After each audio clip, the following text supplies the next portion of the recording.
menyaksikan tentang sejarah pramuka dunia dan pramuka Indonesia. Ini dimulai dari pramuka dunia dulu.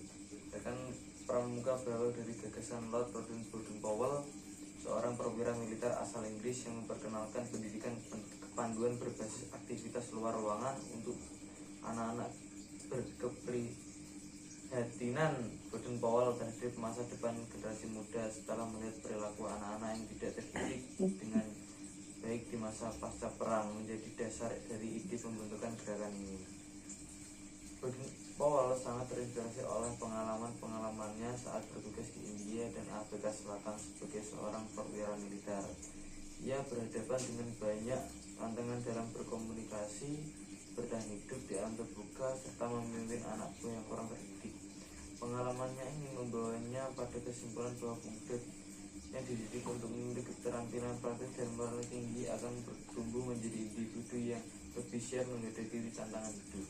Pada tahun 1899, Baden-Powell menerbitkan buku yang berjudul Aids to Scouting yang dirancang untuk membantu anggota militer, terutama anak-anak muda yang mengasah keterampilan mereka dalam bertahan hidup dan menjadi pemimpin efektif di medan perang.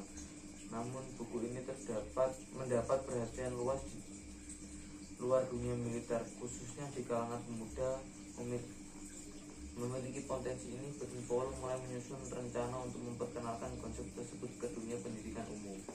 Buku ini mengajarkan berbagai keterampilan penting seperti cara membangun kemah, membangun peta, membangun navigasi alam bebas, dan melatih keterampilan mereka untuk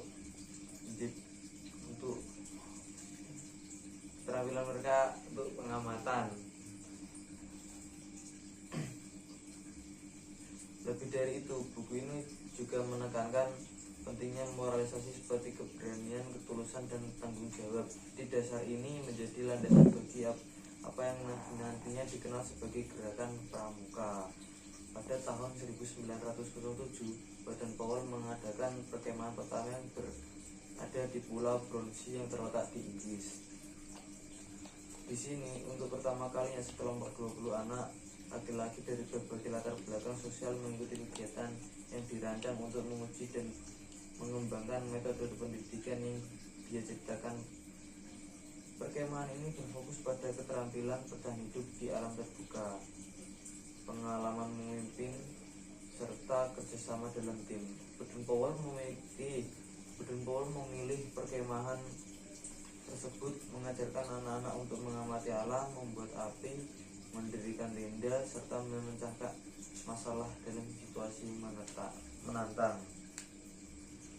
Keberhasilan perkemahan ini membuktikan bahwa konsep yang dimilikinya dapat diterapkan dalam mendidik anak-anak dan sangat efektif dalam membentuk karakter mereka. Perkemahan Bronsey ini kemudian dianggap sebagai titik awal berdirinya gerakan pramuka. Buku Scouting for Boys yang diterbitkan pada tahun 1908 menjadi panduan utama bagi pemuda untuk mengikuti kegiatan panduan yang diusung oleh Baden-Powell. Buku ini memberikan petunjuk yang sangat rinci mengenai bagaimana melakukan berbagai kegiatan outdoor seperti mendirikan kemah, melacak jejak, serta berinteraksi dengan alam. Buku ini juga menyertakan berbagai cerita, latihan, dan prinsip-prinsip moral yang mendidik pemuda untuk menjadi individu yang lebih baik. Setelah diterbitkan, buku ini menjadi sangat populer.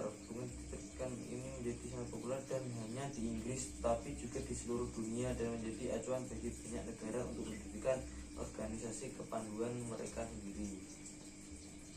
Dengan kesuksesannya, Scouting for Boys, ide dan prinsip yang diajarkan oleh Baden-Powell menyebar luas ke seluruh dunia.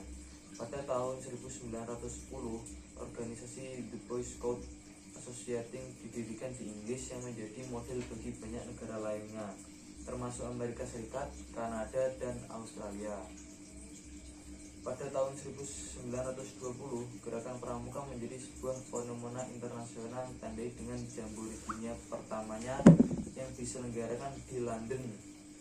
Jambore ini dihadiri oleh lebih dari 8.000 pemuda dari 34 negara. yang menjadi momen bersejarah dalam perkemahan gerakan ini. Pada 1922, organisasi internasional World Organization of the Scout Movement yang disingkat menjadi WOSM didirikan untuk mengkoordinasikan kegiatan pramuka di seluruh dunia. WOSM menjadi badan yang mengatur dan mendukung kegiatan internasional pramuka serta memperkuat hubungan antar negara melalui nilai-nilai kepramukaan.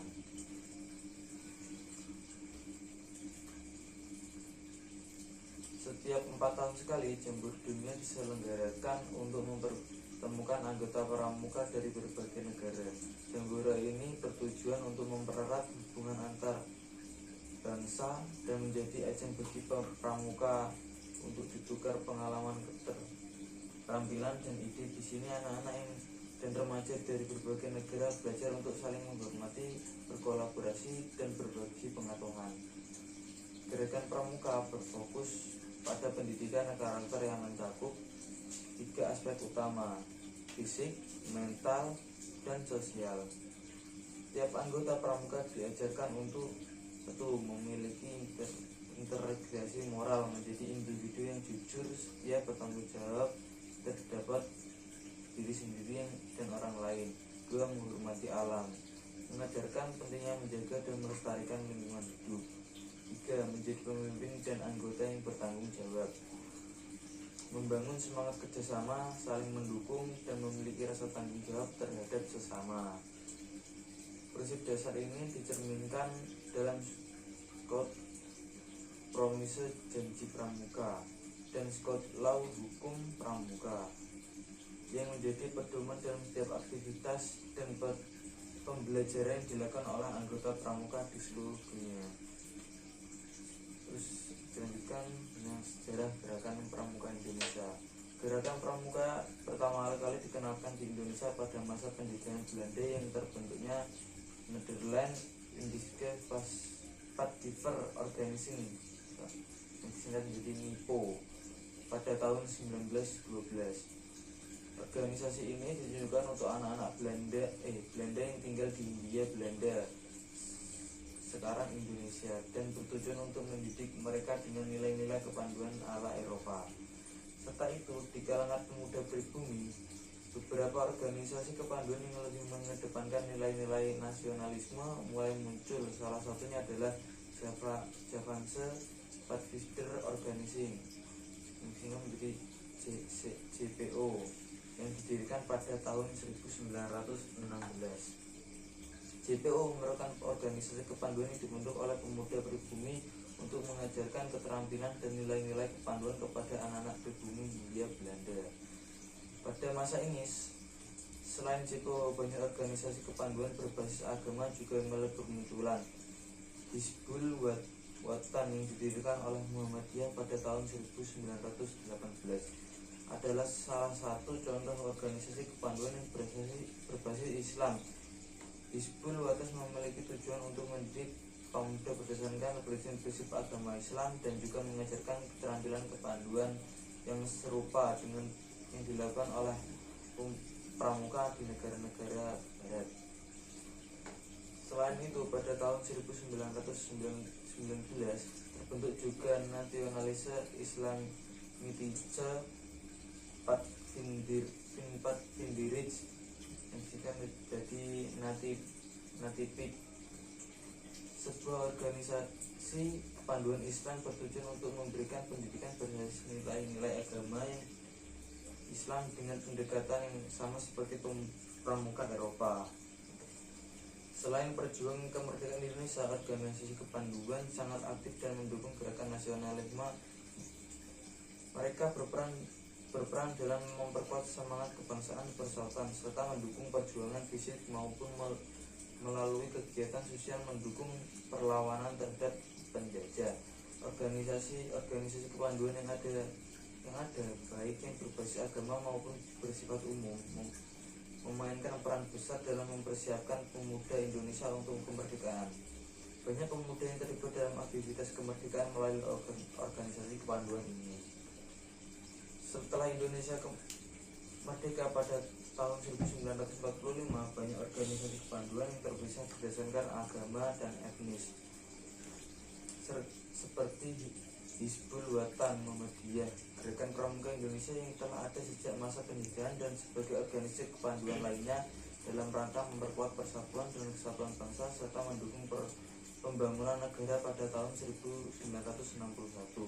Presiden Soekarno mengeluarkan keputusan Presiden nomor 238 tahun 1961 yang secara resmi menyatakan berbagai organisasi kepanduan di negara Indonesia ini dalam satu wadah yang dikenal dengan nama Gerakan Pramuka. Dengan terbentuknya Gerakan Pramuka Indonesia yang bersifat nasional ini, seluruh pemuda Indonesia, baik basis agama maupun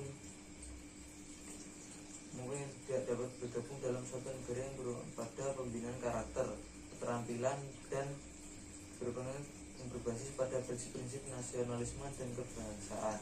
Sekian presentasi dari saya. Wassalamualaikum warahmatullahi wabarakatuh.